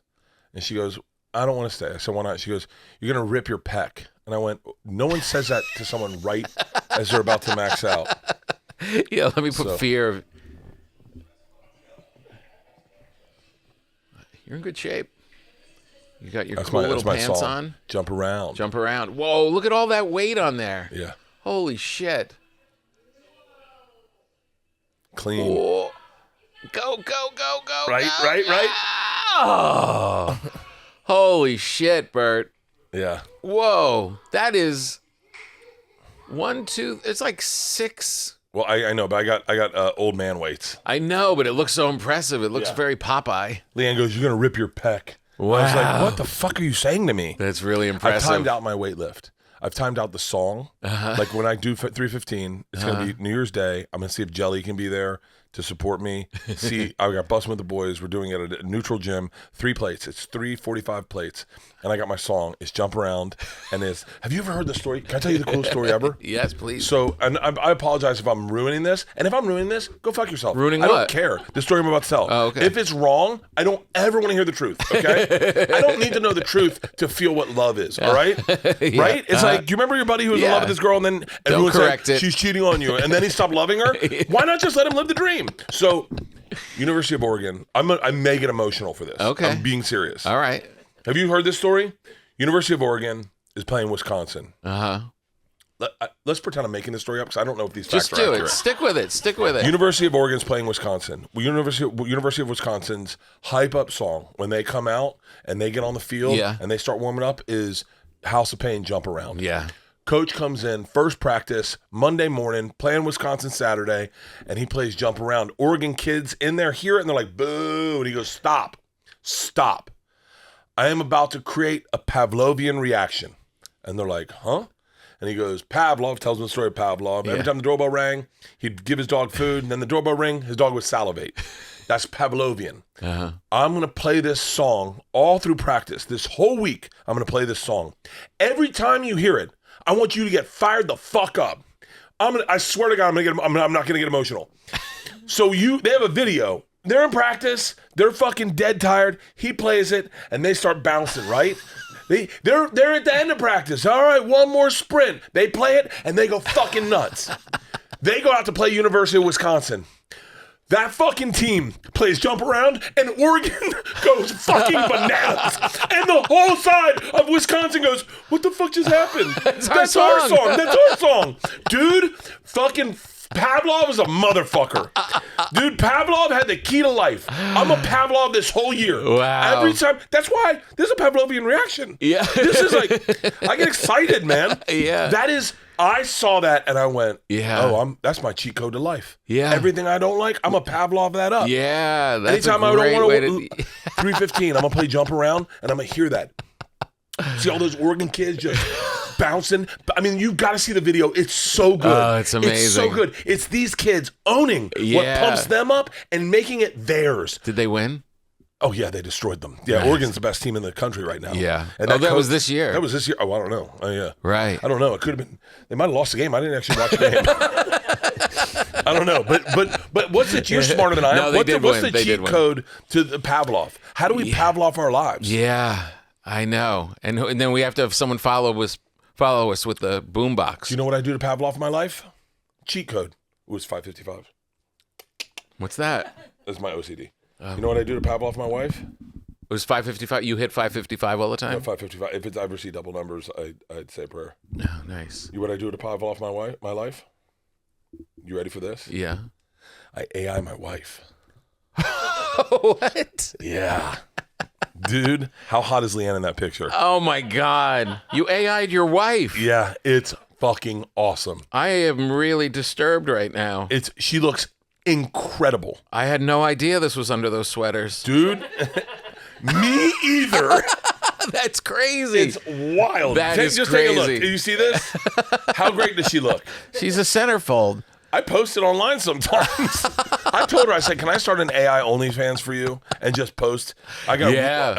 Yeah. Oh, my God. But she looks amazing. And then that's what I see when I see her in her clothes. I go, I know what's waiting under for me under there. I'm Pavlov. And then your testosterone won't let you finish. Did we eat all the things? We had the Stollen. Oh, the cookies. Oh, gingerbread. Yeah, I watched. This is how old I am.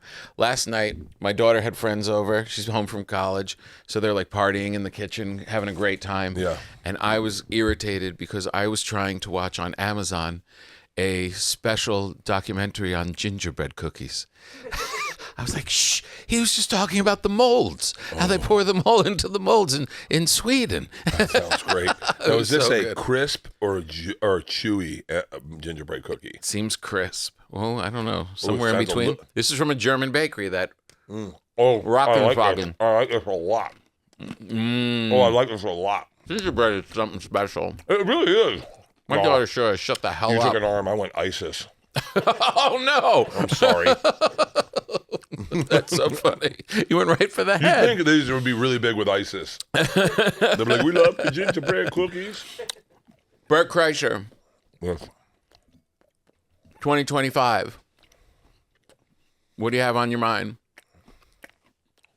More of the same? No, Keep trucking? Big plans? I want to. Oh, that was my wife FaceTiming me. Oh, that's funny. There's a FaceTime video. Can I tell you my You daughter's... ever get a FaceTime video and just answer it?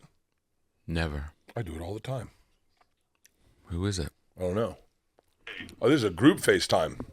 Oh, Hank Brown, what's up, buddy?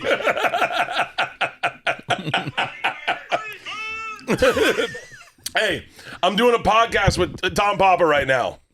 What's up, fellas? Hey. Man, Hey, let me call you back. I love you. hit it back, brother. All right, bye. Look, My friends are fucking meatheads. What was the question? 2025. Wait, I want to tell you a joke first.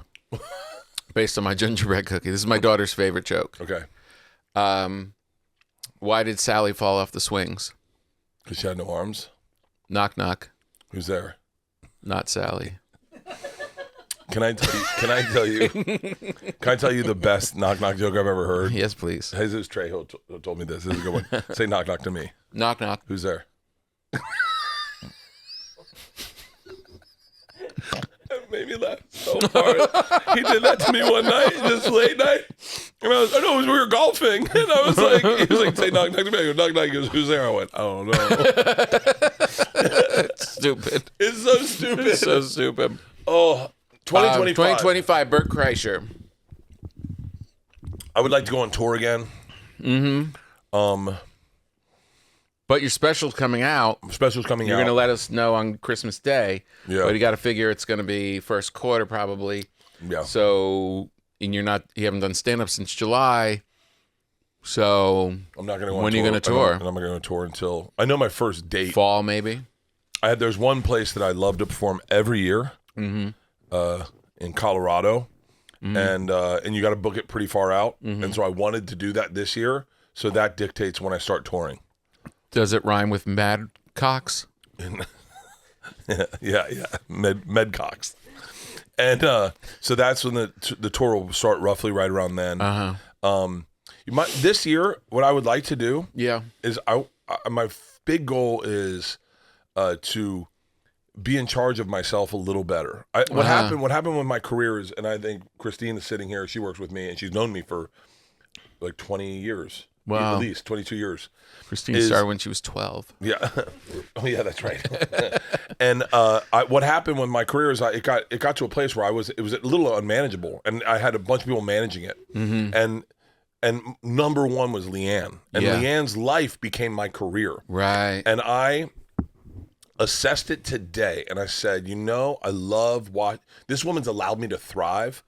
And I think if I skinny it up a tad bit, that I can run my own career again and do all the stuff that inspired me, all the stuff that made me excited about my career and about stand-up and about promos and about podcasts and all this stuff. Yeah. If I take control of that, that'll allow Leanne some space for her to blossom. Right. I looked at it in two worlds. I looked at one world was Bert, right? And then in that world, I have Bert and Leanne running Bert. And then I thought, how unfair. What if I had one world that's Bert and one world that's Leanne? Yeah. And then allow her to blossom and do all this stuff still with me. Like she'll do, when we do the 5K again, and we are doing it again. I can't announce where, but we're doing the 5K again. Cool. When we do the We'll be 5K, there. when we do the, I'll fly you there.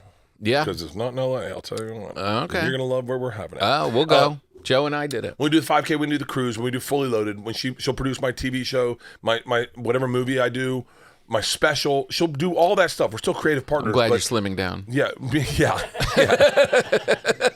I want to be in charge of me. I want to be held accountable for me. I want someone to say, Bert, I need an answer, and me not to get overwhelmed. Right. And so that's my... I mean, but that is a ton. I mean, I do like the part, I'm immediately going to critique it. This I love this this. is my favorite way of dealing with Am my I getting friends. another glass of wine, or are we done? We're done. It's all right. Do you have ice in there? I do have some more ice. You want some more vodka? Yeah, I'll take a little vodka on Okay. ice. I want you to hear your critique. My critique. Where's my little cooler? By my feet? No, the one thing I really love about that is Leanne's podcast is so good. Dude. Leanne is such a good. She's really good and interesting, and the way she. Oh yeah, pour it in here. Here you go.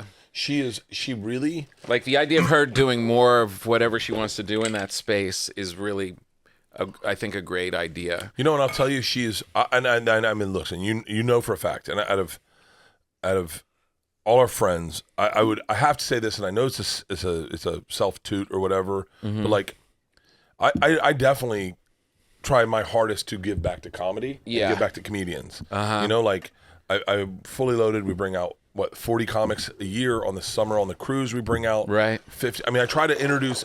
Like I said, I love introducing people to people. Yeah. I love turning someone on to something cool. I love that. It makes me so happy because it makes me feel cool. Yeah. And I look at dudes that blow up and I get excited for them. And so I think, and I have to say this, but Leanne's really good about that. Leanne loves having people on her podcast, and she's so good at interviewing people. She really is. She gives, I'd love to say that I'm generous with donating money. I'm not. I would never give money to anyone. I don't think I would think about it.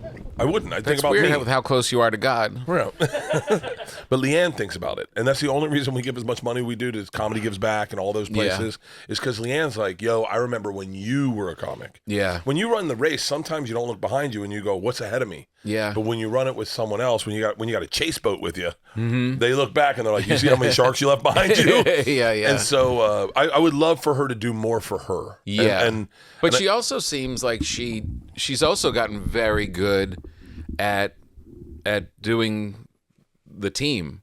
Like she's really become a very savvy, intelligent person of how to navigate the business for both of you. Yeah, she's got that skill also. She's a gangster. It's not like she's you're dragging her around to sell merch. No, right. You know what I mean? I shouldn't use the analogy that she's my chase boat. Yeah. That's maybe not the best analogy to call your wife. No, but you know what I mean? She's really, she's good at it. She's awesome. She's really awesome. I mean, she really is just awesome. I did a podcast with Stephen Wilson Jr. yesterday, and she was in the room watching the podcast, and she didn't normally do that. And I thought to myself, he's saying so much stuff that I just can't relate to. Meaning, like, he grew up rural. He had animals on his farm. He had to take care of those animals. They ate those animals. He can skin a deer. He can all process meat and all this. And I'm looking at Leanne going, this is a better interview if she's in here. So I was like, hey, can you come in here? And she was like, no, I don't want to. I said, please. And then she asked questions that I was like, thank God she's here. Right. You know, I think you get a pass to do a podcast because you have fans. But that doesn't mean you're good at it. Yeah. And I'm okay at podcasting. Yeah, you're really good at it. But I know what you mean, like to get specific with someone who's giving you... it's like, yeah, and I would love for her to, that's my goal, is for her to blossom more this year. Yeah. And me to really take care of me. Yeah. And be like, you know, so many... Yeah, direct it a little bit more. Yeah. I think it'll be good for me, and I think it'll be more fun for me.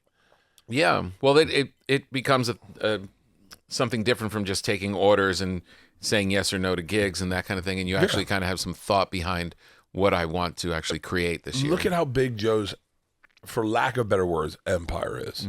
But look at how small it actually is. I know. If you go do Joe's podcast, you're going to see 3 dudes. I know. It's That's crazy. It. That's it. It's four, really four insane. If you include Jamie as that kind of guy. Yeah. But like... No, he doesn't. It's kind of like laser focused, but it's all for that one thing. Yeah. And then he can do a stand up in his club. And he's got a great team around him. Chandra and he's had the same manager for fucking 30 years. Sussy. I mean, that whole group is like, Joe's got it dialed in to like, I know. No fat. Maybe that's the analogy. Maybe my new analogy is no fat this year. No fat. Oh, I like that. That's another upsetting, uncomfortable moment was when Ari did come here before he took his shirt off. The shirt was a Bert is fat shirt. For real? For real. I mean, I don't want to make it more uncomfortable, but... Right, Joe? Yeah, it is. We might have a picture. Oh, do you? Do you? Kind of hard to see, but you'll recognize it. No, I know that fact. I know that fucking shirt. He just signed a deal over at Netflix. Yeah, he's New special out in January. I know, I saw it already. America's Sweetheart. Yeah, and then they're gonna reissue Jew. Yeah, like a couple months after. I said to him, probably one of the best questions that's ever been asked to him, in my opinion, is, hey, wait, can I ask you a different question? Do you think I should release the podcast where he drugged me to help promote his special? Would you watch it? No. Well, no. But I'm different. Yeah. Yeah. I'm afraid, the reason I didn't release it is I was afraid people wouldn't like him. I know. It's weird to watch someone drug someone. Yeah, I don't. Yeah, for that's exactly right for him. Yeah. I actually, my knee-jerk reaction, I don't want to see you in that state, but I see what you're saying. Like for the best moment of that fucking podcast, yeah, is Joey Diaz walking in and going, "What's going on, dogs?" I go, "Ari drugged me." He goes, "Where is it?" Ari pulls out 2 hits of ecstasy. Joey looks at it, grabs them, eats them. He goes, "We're all seeing the double dicks tonight, boys." And you're like, what the fuck just happened? It's Joey Diaz who come out a hero in that. A hero. Really? And then he holds court for an hour and 45 minutes while we allow the Molly to process through our system. Are you okay? Or is it like weird? Would it be weird to watch you like? I can't watch it. It bothered me watching it. It did. Yeah, because I know what's going on behind my eyes, and I can see me having a panic attack. Yeah. It's kind of awful to watch. Yeah, But, I don't need to see and it. I don't ever want to. One of the initial reasons I didn't release it is I didn't want to monetize that. I didn't want to promote that, and then that becomes a thing, and then I'm the drugged guy. Or I agree with all that. of a sudden that's the face when someone falls down the stairs, they cut to my face and go Yeah, there's very few things that I feel like uncomfortable with promoting, and drugs is a big part of it. Marijuana is different, that kind of thing is different, but so many people that are fans are kind of, they're finding their way, they're young, whatever, and for them to think like, oh, he did it, so it's cool. It's cool to drug your and boy then you do and it film in the middle of Ohio where you don't have a job and you're trying to get your shit together. I don't know. That makes me a little weird. The question I asked Ari, which is maybe the best question he's ever been asked, was, as a self-destructive individual, as a guy who burns the bridges on his career nonstop, Yes. what do you hope to get out of this special? Because I go, what do you want? He doesn't want to be famous. Yeah. He doesn't want money. Yeah. Like I know. I'm like he's such a conundrum because he strives to be on Netflix, Well, but at the same time he's just going to burn it to the ground again. But what's really cool about, because he was just here and I was rewatched Jew and then watched the new one, it really puts it all in, like he's creatively searching. Yeah. And the end result is really good specials. Like he puts out great specials. He really does. And he's very careful. He's very thoughtful in stand-up. Like he is a purist in comedy. He really is. And, you know, for all of the kind of like social media shenanigans and, you know, poking the bear certain times and stuff, that's not present in the specials. Like you really get like, oh no, he earns being able to, you know, push the envelope, but he's so funny and thoughtful behind it. Yeah. It really kind of, I think it's for him, I think 2025 is going to kind of, people are going to see him through a bit of a different lens. I hope so. I mean, I love him to death. The weird part is we did see, and this is something we won't show you, we did see a picture of him with your AI version of Leanne on a boat somewhere. What? But it's AI. It doesn't matter. It's AI. Yeah. I have a picture the day him and Leanne made up, because Leanne hated him. Oh, yeah. Oh, hated him. Hated him. Because of that? Oh, yeah. Yeah. He's never allowed in our house. I never want to see you talk to him on the phone. I don't ever want to hear mention of him in our house. Right. I never want to see that man again. Whoa. He could die for all I care. I wouldn't spit on his grave. Whoa. It was just vengeful. And she didn't talk to him for like a long time. I mean, maybe for like 5 years. Mm-hmm. And then I did Winston Churchill Day in Austin at Joe's Club. Uh-huh. I celebrate Winston Churchill the day he died. I love that. January 25th, I think it is. And I dress up as Winston Churchill. I do a call in sick to work show, so everyone shows up, and we drink all day like Winston Churchill used to. It's really fun. I'll do it again this year. But you also do the breakfast in bed. I do a breakfast in bed. I read the paper. You do exactly what Churchill I bring would do for a everyone day. into my room for about 3 hours as I drink and smoke a cigar, and we hold court in that room. And then I take a bath. I have some champagne in the bath. And then I get dressed in a nice 3-piece suit. And it's fucking awesome. It's Why fun. don't you do that every day? It's so crazy, right? Yeah, why don't you do that every day? I I tell you what, man, eventizing life is so fun. Just find something once a month to eventize. Yeah. Find something you're into and go, that's my thing. I'm going to do that today. That's great advice. And so, Winston Churchill Day, it's in Austin. The team's coming down, like the whole Birdie Boy team's coming down. Because I think we're on a tour or something. We're doing something. I don't forget what we're doing, but we were like doing a run. And so everyone's with me. And I call Ari and Shane Gillis. And I was like, hey, and Tony Hinchcliffe. I said, do you guys want to come and do Winston Churchill Day with me? We start drinking around 10 a.m. Yeah. Ari's like, I'm flying in that day. Shane is my favorite because he goes no. And then I love when he says no because I get to bully him into drinking. It's my favorite. When Shane says no, I write back, this is my favorite part. Because it's just a barrage of fucking, you know it's going to be the best day of your life. You're going to. And then, of course, when he gives in, it's like when Marie Koval kissed me. And so Shane's in, Ari's in, Tony's in, and at the last minute, Leanne goes, I think I'm going to come down to Austin. I wanted to see Joe's Club. And I was like, oh, fuck. I go, I don't tell her Ari's going to be there. I got it stuck in my throat. I'm like, oh, God. Uh-huh. So I get there, Shane's there, and I was like, hey, Leanne's here. Ari's coming. I need you to run defense. Uh-huh. Like, I need you to take, because Leanne loves Shane. Yeah. Loves Shane like a little brother, like loves him.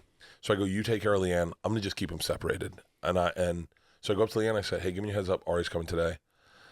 And she goes, I know. And I said, really? And she goes, yeah, I know. Shane told me. I was like, fucking Shane. So then Ari shows up. I go, hey, Leanne's upstairs. Listen, just be cool today. I don't want to ruin the day with you and Leanne. Yeah. And she'll fight and you'll fight. I don't want to do that. Yeah. And he goes, no, I won't say a word. I promise. So I go downstairs. I start the show. I bring Shane Gillis on. I go upstairs to get, no. I think I brought Tony on. Then Ari on, then Shane on. Uh-huh. Leanne's up at the balcony watching Shane. Uh-huh. She comes out of the balcony to get a drink, and Ari's standing in the green room. And he gives her what today she calls the most heartfelt apology she's ever gotten in life. Now, I don't know this happened. I walk in, Leanne's crying, Ari's shaking, and I'm like, oh my God, they just got into a fucking fight. And Oh, no. She goes, he's forgiven. And I went, what? She goes, he's forgiven. That man is sorry. He's sorry. And Ari's like, Wow. Ari's like this. Like, I mean, I've never seen Ari like this in my fucking life. Yeah. And he leaves, and she goes, these are his exact words. And he broke down her apology. She goes, that's a man that thought about what he wanted to say, thought it, and he meant it, Bert. He meant it. Gillis comes up. He's like, what the fuck just happened? And I'm like, I think they made out. I don't fucking know. I have to go on stage after that. It was the wildest. And today, they're very fucking close. They're really cool. He comes over to the house. That's great. And he does his laundry. Just like he came in one time, came in from the road, and walks in. Leanne's like, what's up, Ari? And he brings his laundry in. She goes, you just pick up where you left off, huh, motherfucker? Because he used to always come to our house to do laundry. Oh, that's great. Yeah, it's so great that they made up. It was like my favorite amazing. thing. Yeah. That's so great. It's so my daughters still hate him. It's so upsetting that he's stealing your material and performing with no shirt on. But know, I guess, right? you know, life is strange paths. He said something so funny the other day. I go, can I give you my 2 cents? And he goes, now you've got my attention. I fucking love that guy. I love that guy. The specials are good. The new one's really his good. Specials are fucking awesome. Yeah. And the ones he directs are awesome. Yeah. He's fucking talented as fuck. He's going to move to the UK. That's the biggest mistake I've ever heard. He is. He's moving. Really? Yep. You know, just when I like the guy. I know. Well, screw him. Man, the grease from this is so good. Why is he moving to the fucking UK? I don't know. Because he has no kids. He has no commitments. He could do whatever he wants. Because he wants to.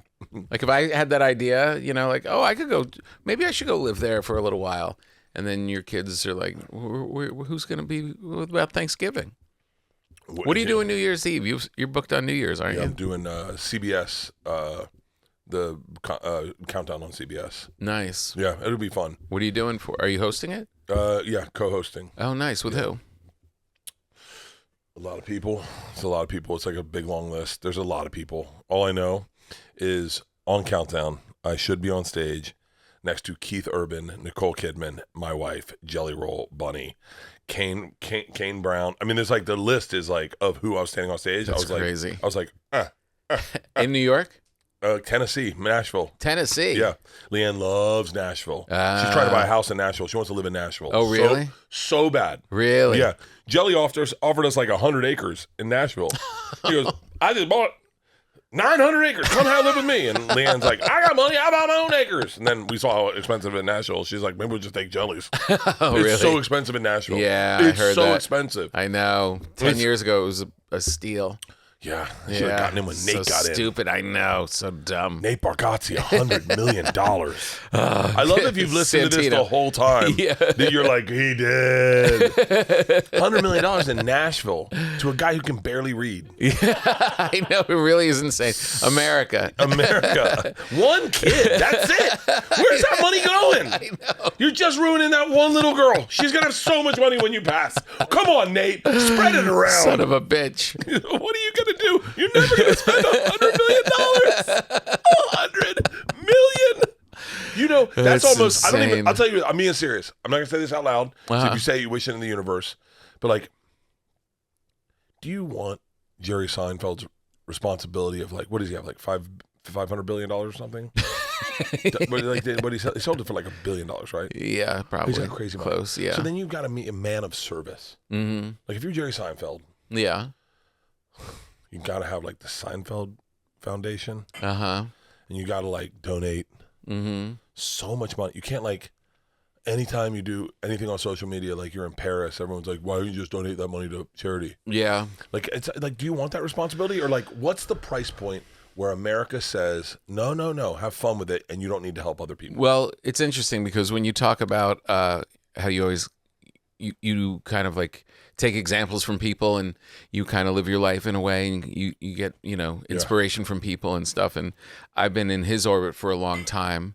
And, you know, you hear a lot that people, you know, money doesn't change you and that it really doesn't buy happiness. I've known him for a good 25 years. I don't know if I know anyone who's happier than him. Can I ask you the question that is the grossest question I'll ever ask you? Sure. Has he ever said my name? Yes. No. Yeah. No. Yeah. No. I don't want to say what he said after it.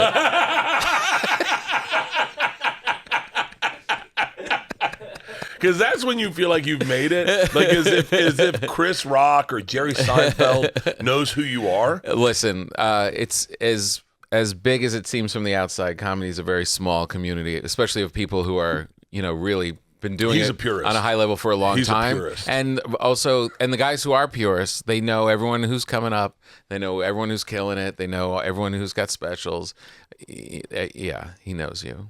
Wow, I would love that. Would be so. I'll introduce you. The only time I've ever interacted with him, I had to follow him at the store, and all I'll say is he said my name correctly, which is a huge task. Yeah. And he said my name correctly, shook hands with me, but I didn't really talk to him. Yeah. And then I said, I think I made a joke like, "Has he left the room yet?" Mm-hmm. So I can't do my act in front of that guy. Yeah. He left the room, and I was like, "Great." I think my wife's. My wife gagged the other night sucking my dick, and I think she was gagging for the wrong reason. And everyone started laughing, and I was like, he's gone, right? He's gone.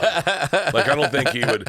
I think he'd look at my act and be like, oh. No, he would like it. Of course he would. That's crazy to be friends with an icon. But that's the weird thing about comedy is that comedy icons, they're still comedians. And you're really a bunch of kids. I don't care how successful Larry David is or Chris Rock is or Joe is. They're all, lunkheads. They're all just fun. It's so funny when you hear like gossip about the comic. Yeah. And you hear like fun gossip, like the one I always hear about Larry David. Everyone says this. Everyone that's ever met Larry David says this, and it's like an old Milton Berle type thing. But they're like, dude, he's jacked. He is muscular as shit. Really? You touch his arms, they're rock hard. That guy is fucking jacked. And you don't see it in his outfits. No. But you're like, whoa. I refuse to believe it. I can't wait. I almost met him. I almost met him at that. Do you remember we did that thing? The only way I can phrase it is right after Jeff Dye got his DUI. It was like we all went to the Improv. Yeah. And it was like, it's so funny how I phrase things. I remember Wayne Fetterman told me, I'm so sorry I've been talking shit about all these years. And I went, I didn't know you were talking shit about me. I was like, Wayne, I wish you hadn't said that. I like you. Yeah, like, I was like, oh, cool, Wayne. Oh, I wish you could have kept that to yourself.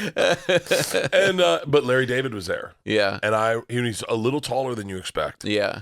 And I wanted to grab his arm so bad and feel it. He every time I've interacted with him, it turns into and I'm sure everybody says this, a scene out of his show. Like, I think we're cool, and I end up annoying him. I went to Bud Friedman's funeral. Bud Friedman died? Yeah. I'm joking. And at the end... I went to the one before his funeral.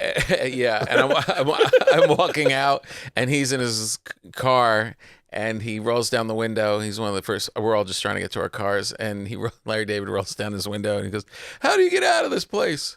And it's like, it's a cemetery. There's one road, so I thought he was doing a bit. Yeah. So I was like, "Oh, you go down here and you take a left, and then you go down by the gas station." Ha ha ha! And he looks at me, and he goes, "How do I get out of here?"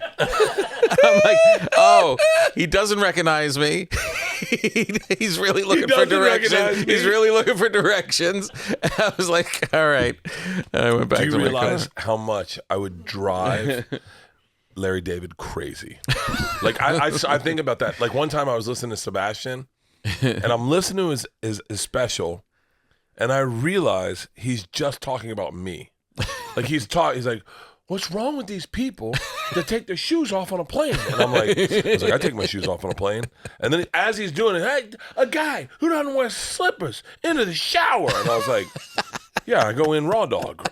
I'm listening to the whole thing, and I think about that sometimes when I watch these guys. I was thinking, what was I talking about me? I was thinking about it today. I was watching Aaron Rodgers' documentary. Yeah. And Aaron Rodgers' documentary, he is in a group. They've all just done ayahuasca, and they're all hugging and giving love, and everyone's like holding their space or whatever the word is. Yeah. And I imagine myself in that and how loud I am. And I was like, do you know they would hate my guts?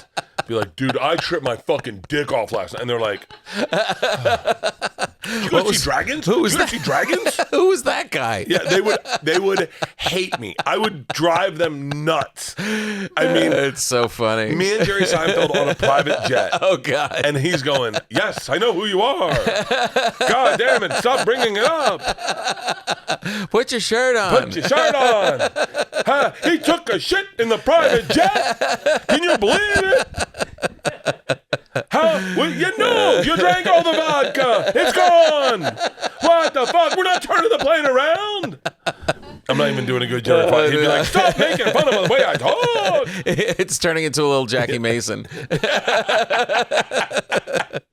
Bert, you're beautiful. Thank you so much. I love you, and thank you for coming really to that party tremendous. last night. Oh. You impressed. You were the talk of the party. Oh, please. 'Cause I think most people thought there aren't going to be grown-ups here. And when you showed up, the first thing I said is, I love this jacket. That's right. And you were like, yeah, great. And I was like, no, I'm good. I'll never wear it. But yeah, it's good. It looks good on you. Yeah. I might be Ronnie Dangerfield. Yeah. It looks good on you. Yeah. You're going to love it here. Wait, which character are you from Caddyshack?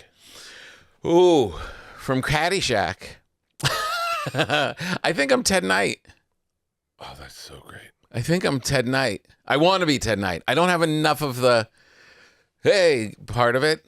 You know, I argue. I don't think I'm Rodney. Oh, I've been. I want to be all of them. I've been to all of them at one point in my life. Yeah. I would argue Ted Knight's the hero of that story. Uh-huh. Yeah, because he's first of all, he's a judge. He's a civil servant. Yeah.